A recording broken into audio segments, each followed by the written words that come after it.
Hello lovelies, welcome back to another hair talk series on natural hair growth tips by Benita Peters.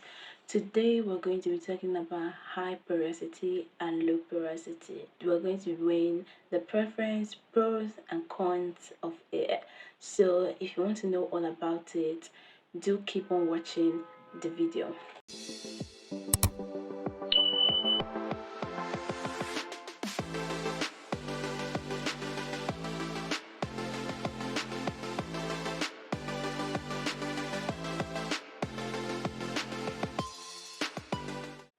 If you've watched my past 3 videos on the page, then you should already know which porosity you have, if you are either high porosity or low porosity. And today we're going to be comparing the two and talking about the pros, the cons, and also the preference. So I'm going to be giving write-ups on the screen so you will understand better of what I'm talking about and you get a visual explanation. So high porosity hair and low porosity hair, when it comes to stretching, it is both important for both porosities, and this is why. Because high porosity hair has lifted cuticles, stretching it helps it out a lot to prevent tangle. The strands get to tangle up because of its lifted cuticles. Then for the high porosity, stretching it is also important because the hair is tightly packed. Your cuticles are tightly packed, so when a strand is supposed to shed out, instead of leaving it like a spring that jumps and wraps itself on other hair strands to create single strand knots. That is why stretching is important for both porosities. Protein treatment is important for those with low porosity as well, but I would say protein treatment is more important for those with high porosity if you want to retain length. Like I said in my previous video, high porosity dries up quickly, and that is because there is not enough protein to bind the water molecules to your hair strand. So doing a protein treatment on a more regular basis would help your hair from drying quickly and also help reinforce your hair strands to be stronger and help you retain length.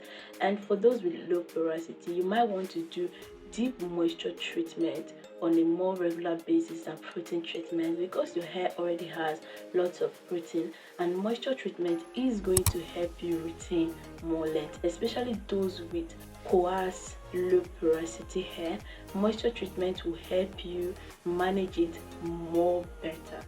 The LOC and the LCO, as well as the LC and the LO. So for the high porosity, it is better to do the LOC or the LCO because liquid, cream and oil will help you seal in moisture.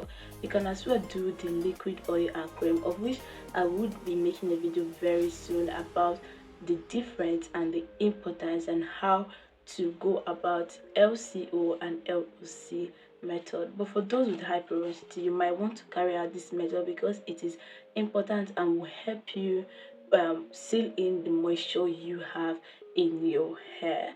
And for low porosity hair, LC or LO is enough for you, and here's the reason why. The cuticles in your hair is tightly packed, so product doesn't penetrate your hair as much. You might want to just do liquid and cream. Adding another oil, your hair might not absorb that oil, making your hair products build up faster in your hair. So doing a liquid and cream or just liquid and oil is best for you. We're going to be going over to the cons of low porosity and high porosity, which you can as well call the disadvantages. For the high porosity hair, your hair dries out quickly, which I have already said earlier in the video that you need protein treatment to be able to retain more moisture.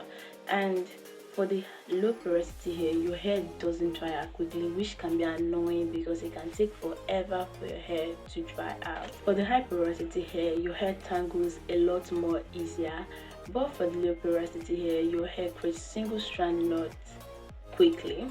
or easily. And you must be wondering, what's the difference between tangling and single strand knot?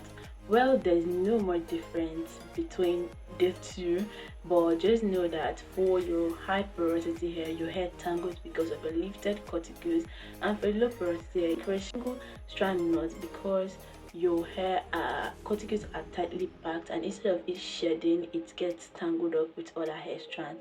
So you might want to be very careful while detangling. And like I said in my previous video, you need to watch that video. I talked about how to manage your hair if you are experiencing single strand knots a lot. For the high porosity, your hair breaks off easily. It is not as strong as those with low porosity. For low porosity people, your hair takes more effort to stretch because of its tightly packed cuticles. We're going to be going over to the pros of these porosities. Most people love to think there's just disadvantages to your porosities, but since there's also advantages to it, and I'm going to be listing out a few. First, for the high porosity, your hair is easier to stretch, so achieving a blowout or a straightened hair is more easier because you do not need as much heat as those with low porosity to straightening your hair. As well as achieving twist out and braid out, it looks more fluffy and juicy on those with high porosity hair. And for the low porosity hair, because your cuticles are tightly packed, your hair appears to look shiner because it reflects more light. And for the high porosity hair this time around, your product is easier to absorb, and your hair strands absorb the product quickly. You do not need indirect heat most of the times while using your product. For the low porosity, your hair tends to be stronger than those with high porosity hair because of the amount of protein you have in your hair. Thank you guys for watching. If you enjoyed the video, do like and also share it with your friends and family so they can enjoy the video as well. Subscribe to my channel if you want to see more videos from this pretty face of mine. Thank you guys and have a lovely day, loves. Bye.